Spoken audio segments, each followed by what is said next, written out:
삼성전자 실적 발표 촉각, 깜짝 실적 나올까입니다. 자, 깜짝 놀라게 안 좋은 실적이 나올 것 같다라는 예상들이 좀 있긴 합니다만은 지금 우리가 주제로 삼는 것은 과연 조금 나아질까라는 생각을 한번 해보고 싶어서 한번 주제를 정해봤습니다. 자, 김대복 파트너. 자, 삼성전자 같은 경우에는 일단은 분명히 실적이 꺾이는 건 맞는 것 같아요. 근데 그렇게 많이 꺾인다. 사실 제가 생각할 때 좀 그렇거든요. 많이 안 꺾이는데 주가는 좀 많이 떨어졌다는 생각이 저한테는 더 있는 것 같아요. 어떻게 생각하세요? 예, 뭐 비슷한 생각입니다. 그 깜짝 실적은 없을 것으로 판단이 되고요. 사실 뭐 지금 현재 시장에 나온 예상치 매출액 같은 경우는 약 한 61조 전후로 나올 것으로 보이고 영업이익은 12조 전후인데 이미 시장에 상당히 선반영되어 있기 때문에 실적 발표를 전후로 해서 불확실성이 제거되는 이런 시점이 나올 확률이 높다. 그러니 결국은 삼성전자의 실적 발표일이 흐름상으로는 변곡일이 될 가능성이 많다 이렇게 보입니다. 다만 이게 이제 그 연말에 반도체 어떤 재고량 이 수요가 1분기까지 연결되는 이런 상황이기 때문에 어떻게 보면 불확실성이 제거되고 반전을 하더라도 좀 제한적이지 않겠느냐 이렇게 보고 있습니다. 자, 그래요. 뭐 아직까지는 삼성전자에 대해서 아주 뭐 장밋빛 전망을 내밀기에는 어려운 것도 사실인 것 같아요. 오늘 특히 뭐 애플 쪽에서도 향후 실적에 대해서 좀 자신 없는 이야기가 나왔었죠. 자, 김동엽 파트너가 볼 때는 과연 이 삼성전자의 실적 혹시 조금 우리가 생각하는 것처럼 걱정을 좀 걷어낼 만한 것들이 있을까요? 아니요, 뭐 제가 봐서는 걱정이 조금 더 한층 더 쌓이지 않을까 그런 좀 염려가 되는 상황이라고 볼 수가 있는데 최근에 보고서들 보면은 한 달 전에 예측했던 매출이라든가 영업이익단보다 오히려 한 10%씩 좀 감익이 되는 그런 그 결과치들이 발표가 되고 있거든요. 방금도 옆에서 말씀해 주셨습니다만 매출액이 한 60조 원 정도 가까스로 넘기는 수준, 그리고 영업이익은 한 12조대 초반 수준까지 지금 내려오고 있습니다. 이게 한 달 전만 하더라도 14조 원 정도 내외까지 지금 예측이 됐었고, 잘 기억하시겠습니다만 지난 3분기에는 영업이익이 17조 5천억을 찍었기 때문에 그런 사상 최대치에서 감익되는 그 비율이 굉장히 크다라는 게 아마 나름대로 충격적이지 않을까 싶고요. 또 한 가지 내년도 1분기를 예측하는 수치 자체가 영업이익 단위 10조 이하로 지금 예상이 되는 것들이 지금 최근에 많이 발표가 되고 있기 때문에 이런 식이라고 하면 감익되는 어떤 상황이라든가 최근에 뭐 오늘 같은 경우는 아마 조금 있으면 일어날 그 미국 시장에서 애플이 반영되고 있는 어떤 시간의 그 시가에서 나오고 있는 그 충격적인 하락 부분, 이런 것들 같은 것들이 조금 더 삼성전자의 실적과 연동해서 봤을 때 반도체라든가 이런 쪽에 좀 연동되는 시황으로 봤을 때는 조금 부정적이다, 이런 전망으로 당분간 좀 시가에 영향을 줄 것 같습니다. 알겠습니다. 자, 강준혁 파트너한테도 같은 걸 좀 질문해 보도록 하죠. 예. 빛이 없나요? 빛은 있습니다. 빛은 있는데 우리가 생각을 해볼 부분은 이런 것 같습니다. 최근에 이제 작년부터 시작해서 이제 디램 익스체인지 인덱스가 꺾이는 모습도 일단 있었고, 현물 가격이 먼저 좀 많이 하락을 했기 때문에 이번에 고정거래 가격, 소위 말해서 이제 기업과 기업 간의 이제 반도체 부분의 계약 부분도 계약 단가가 좀 떨어질 가능성에 대한 우려, 뭐 이런 부분들이 있죠. 근데 우리가 지금 하나 생각을 해볼 부분은, 우리가 예전에 이제 4차 산업혁명이라든지 하는 부분에 대한 얘기를 했었습니다. 혹시 그거 아신지 모르겠는데 예전에 이제 이세돌 그 우리 바둑 두시는 우리 기사분하고 알파고가 이렇게 싸웠잖아요. 싸웠다라고 하기보다는 바둑을 떴지 않습니까? 그쵸, 바둑을 싸웠죠. 떴는데 이 알파고가 그때 이제 뭐 실리콘밸리에 건물 2동을 뭐 사용하고 있다, 뭐 이런 얘기들이 있었는데, 혹시 그 건물 2동에 그러면 시스템 반도체가 들어갈까요? 메모리 반도체가 들어갈까요? 기본적으로 메모리 반도체가 들어갈 수밖에 없습니다. 무슨 얘기냐면 AI가 활성화가 된다든지 아니면 4차 산업혁명이 된다든지 하는 부분에서 반도체 수요 자체는 폭발적으로 증가할 수밖에 없는데, 이 시기 자체가 일단은 지금은 도래하지는 않았잖아요.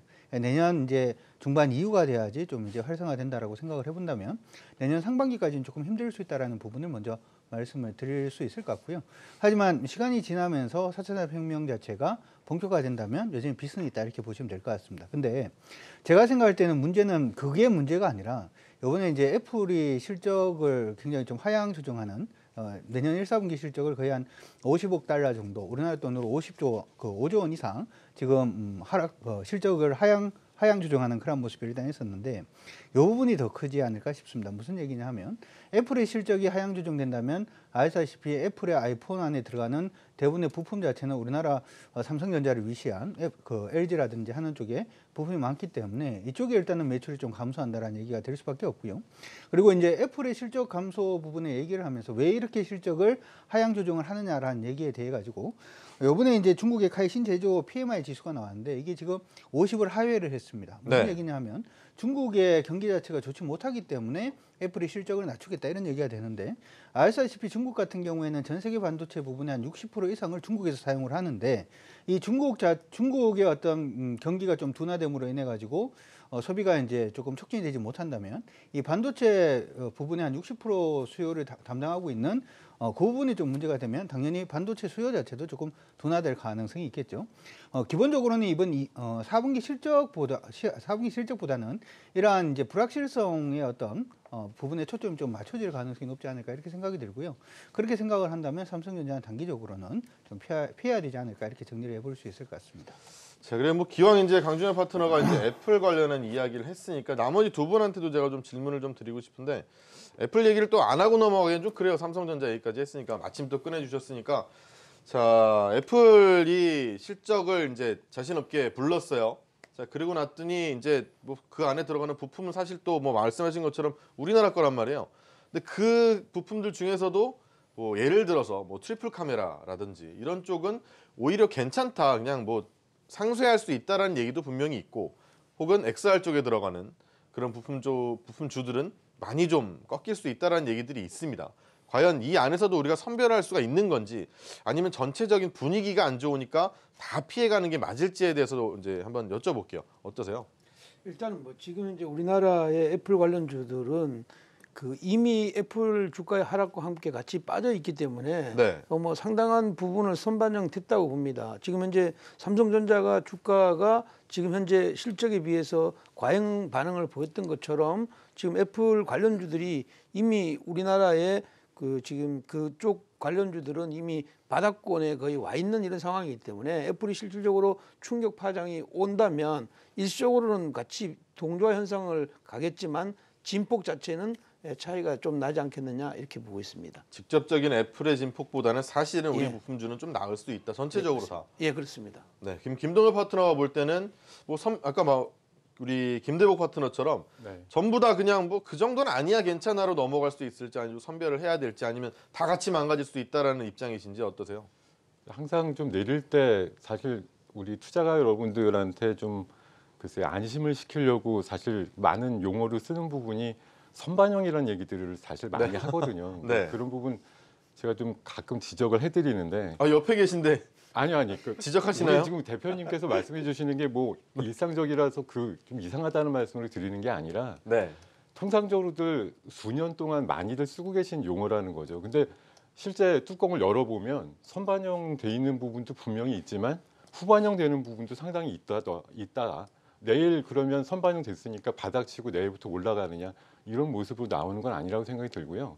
다만 애플이 오늘 그 중국에 대한 뭐 소비라든가 이런 부분이 좀 감익돼 가지고 전체적으로 다음 분기라든가 추가적인 실적이 좀 하향되는 걸로 좀 뭐 투자자들한테 메일을 보냈다든가 이런 내용 같은 경우는 사실 어떻게 보면 지금 미중 간의 관세 전쟁이 있으면서 아이폰에 대한 중국 쪽에 대한 그 어떤 소비의 어떤 그 심리적인 제한적인 부분 이런 것들이 좀 반영돼 있는 것들이 있고 또 우리나라 뭐 삼성전자 같은 경우 그런 부분을 대체하는 것들이 중국의 로컬 업체들 같은 경우가 지금 대체를 하고 있기 때문에 역시 그쪽에도 당연히 우리나라 그 기본적인 반도체라든가 이런 부분은 당연히 많이 쓰이고 있는 부분을 감안해 보면 사실 이론적으로만 감안해 보면 삼성전자 하이닉스 쪽에는 뭐 그다지 그 큰 영향은 없는 부분임에도 불구하고 심리적인 충격이 좀 있을 수 있다는 부분을 용케 조금 판별을 해가지고 대응을 하셨으면 좋겠다는 말씀 드리고 싶습니다. 알겠습니다. 자, 강준혁 파트너 예. 기왕 얘기를 시작하셨는데 마무리 한번 지어보시죠. 네, 일단은 먼저 나갈 건 아니다 이렇게 생각이 듭니다. 이게 무슨 얘기냐면 뭐 태풍이 오는데 태풍이 오는데 살짝 빗겨갈 수도 있을 것 같다라는 얘기가 일단 있어서 출근할 때 우산 안 들고 출근하진 않지 않습니까? 그래서 네. 준비를 하는 것처럼 지금 부분이 뭐 일정 부분 선반영이라든지 하는 부분 충분히 됐다라고 생각은 해요. 무슨 얘기냐면 여러분들 LG노텍 같은 경우에도 실적을 보면 올해 실적이 나쁘지 않거든요. 예상 그쵸. 실적도 작년도 역시 2018년 실적도 역시 마찬가지고. 근데 주가는 거의 뭐 바닥까지 지금 떨어져 있는 그런 상태이기 때문에 어떻게 보면 실적 부분으로 보더라도 애플 관련된 종목들이 저평가 영역에 들어가 있는 종목은 굉장히 많습니다. 근데 앞서 말씀을 해드린 것처럼 이제 뭐 저평가 됐으니까 미리 접근을 하자 이런 식으로 접근하시는 건 저는 아닌 것 같고요. 기본적으로 제가 뭐 추세 추적 매매를 하다 보니까 일단 추세 돌기 전까지는 일단 관심만 가지시고 일단은 뭐 저평가되어 있는 종목들 일단 바라만 보자. 그리고 바라봐야지 또 타이밍이 왔을 때 노릴 수가 있으니까 지금부터 시작해서 타이밍은 노리시되 섣불리 접근은 아직은 좀 빠르지 않을까 이렇게 생각이 듭니다.